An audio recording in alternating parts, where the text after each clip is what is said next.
Bonjour à tous et à toutes, bienvenue au bon sens de la terre. J'espère que vous passez une excellente journée. Bientôt les vacances, ça se prépare, ça se fête. Bon, au cours de cette année, comme vous, on était à l'école, même si on n'aime pas ça parce que nos enfants, nous les encadrons. L'école donne l'instruction et nous l'éducation.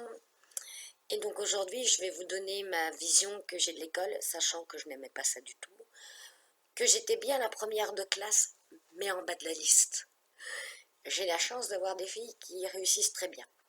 Je les félicite. Mais je remercie toutes mes aides aussi, l'enseignement d'ailleurs, avec tous les profs, les collèges, les lycées, qui font du mieux qu'ils peuvent, toujours. À tout ce qui est aussi ce qu'on ne voit pas. Le personnel de maintenance, qui donne une belle qualité de vie à nos enfants.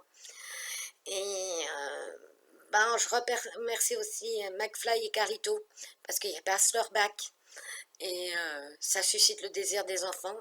Je remercie à tous ceux qui font sur YouTube de l'enseignement, parce que c'est une autre façon de l'appréhender et ça crée une curiosité et des challenges chez les enfants, chez les ados extraordinaires. Même chez les parents, on va commencer à s'instruire, dites donc. Donc aujourd'hui, je vais vous lire un texte que j'ai écrit qui s'appelle Effet cumulé. Et je vais simplement vous le dire, hein, ne vous étonnez pas, j'ai quelques difficultés de lecture. Je suis toujours pas première de classe. Tous les matins, quand se lève le grain, nous sommes pleins à aller faire le pain pour des connaissances que les fourmis se balancent. Nous avons de la chance d'apprendre l'histoire de France, super. Mais devons-nous pour autant perdre de la terre le bon sens? Les gens de la santé nous disent que nous sommes en danger, que nous devons aller nous coucher. Pourquoi alors en 2020 aurons-nous 2 heures d'avance sur le soleil? Mais est-ce du bon sens pour notre sommeil? Que notre corps ne suive pas le cycle de l'astre du réveil. Tout au long de la scolarité, vous entendez, ne soyez pas dispersés. Tout au long de l'année, nous apprenons avec l'effet cumulé. Au départ, on apprend à dessiner, écrire, chanter, danser, et puis nous apprenons le français d'une façon plus approfondie, seule langue théoriquement obligatoire sous Jules Ferry, puis l'histoire, français, anatomie, ordinateur aussi, même dans le primaire, anglais, chinois, allemand, latin,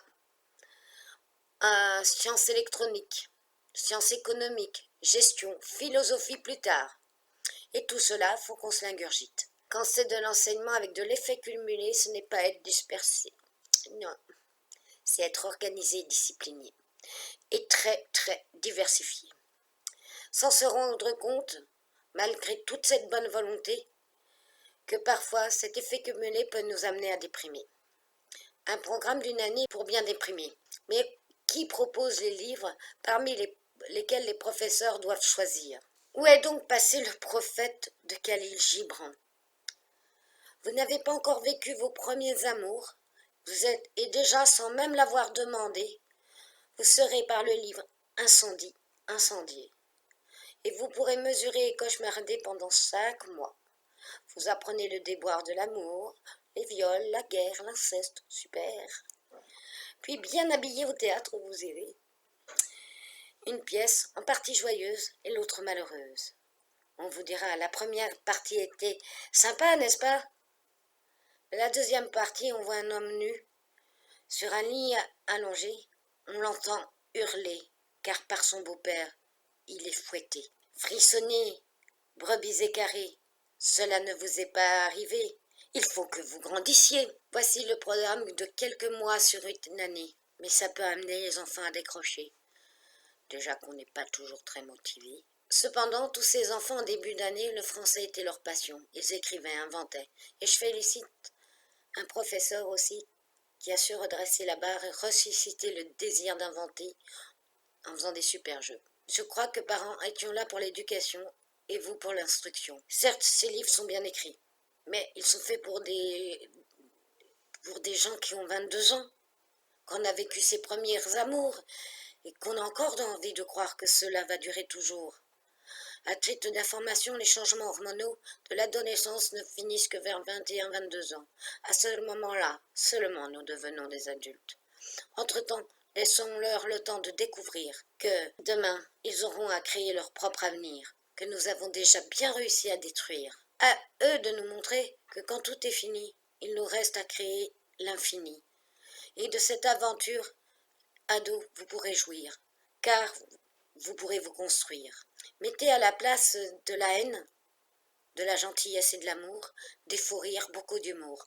Je crois en votre avenir, car c'est la seule chose qui vous appartienne vraiment. Excellente journée.